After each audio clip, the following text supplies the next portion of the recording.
बाबा जी की प्यारी साथ संगत जी, आज जो मैं आपको बताने जा रही हूँ उससे पहले अगर आपने हमारा चैनल लाइक शेयर फॉलो और सब्सक्राइब नहीं किया है तो जरूर कर ले जी। साथ में बेल आइकन भी जरूर प्रेस करें जी, जिससे आपको बाबा जी की प्यारी प्यारी बातें पता चल सके। एक राजा था, उसने अपने दरबार में उत्सव रखा और अपने सभी मित्र राजाओं को आमंत्रित किया।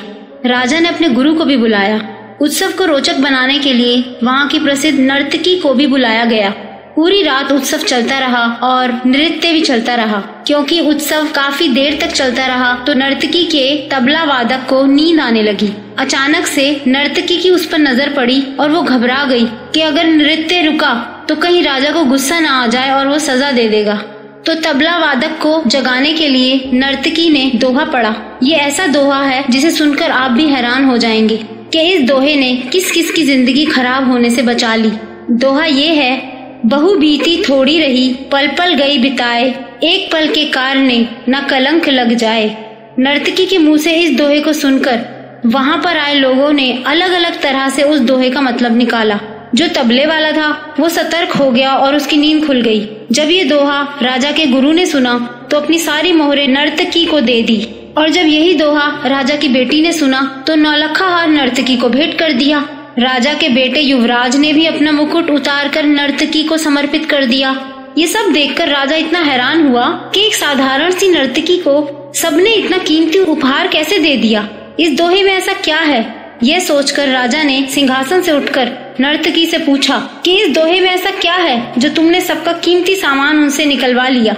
यह सुनकर राजा के गुरु बोले कि इस नर्तकी को नीच मत बोलो, यह अब मेरी गुरु हो गई है क्योंकि इसने मेरी आंखें खोल दी है। इस दोहे से मुझे एहसास हुआ कि ये मुझे कह रही है मैं सारी उम्र जंगलों में भक्ति करता रहा और आखिरी समय में नर्तकी का नृत्य देखकर अपनी साधना नष्ट करने चला आया। मैं वापस अपने धाम जा रहा हूँ, मेरी आंखें खुल गई हैं। उसी तरह राजा की बेटी ने बोला कि पिताजी, आज रात में भागकर महावत के साथ शादी करने वाली थी। मेरी जिंदगी बर्बाद हो जाती अगर ये दोहा मेरे कानों में ना पड़ता, क्योंकि नर्तकी के इस दोहे ने मुझे सुमति दी है कि जल्दबाजी मत कर, तेरी शादी हो ही जाएगी। क्यों अपने पिता को कलंकित करती है?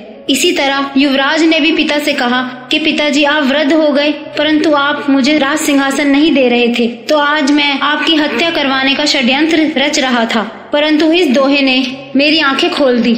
इस दोहे ने मुझे समझाया कि आज नहीं तो कल राज तो मुझे मिलना ही है। क्यों अपने पिता की हत्या करके कलंक अपने सिर लेता है? ये सब बातें सुनकर राजा को भी आत्मज्ञान हो गया।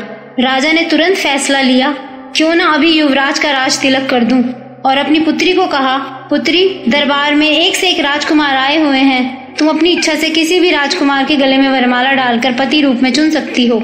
राजकुमारी ने ऐसा ही किया। अब राजा सब त्याग कर जंगल में गुरु की शरण में चला गया। इससे हमें यही सीख मिलती है कि हमें मालिक का सिमरन कभी नहीं भूलना चाहिए, और गुरु बिना कोई गति नहीं है। एक गुरु ही है जो हमारी जिंदगी में बड़ा बदलाव ला सकते हैं। उनके वचनों से कितनी जिंदगियां बदल जाती हैं। जब हम सत्संग जाते हैं तो संगत अपने दुखों के साथ परमात्मा से मिलने जाती है। सबके दुख अलग अलग होते हैं, पर बाबा जी के वचनों से सबको अपने प्रश्नों के उत्तर मिल जाते हैं और हमारी सोच और नजरिया सही दिशा में चलने लगता है, जो हमें मालिक के और नजदीक ले आता है। तो बाबा जी की बहुत ही प्यारी साथ संगत जी, अगर आपको ये वीडियो अच्छा लगा हो तो लाइक जरूर करना जी, और इस वीडियो को ज्यादा से ज्यादा शेयर करना, जिससे आपके अपनों को बाबा जी की ये प्यारी नसीहत पहुंच सके, और इस चैनल को सब्सक्राइब भी जरूर करना जी।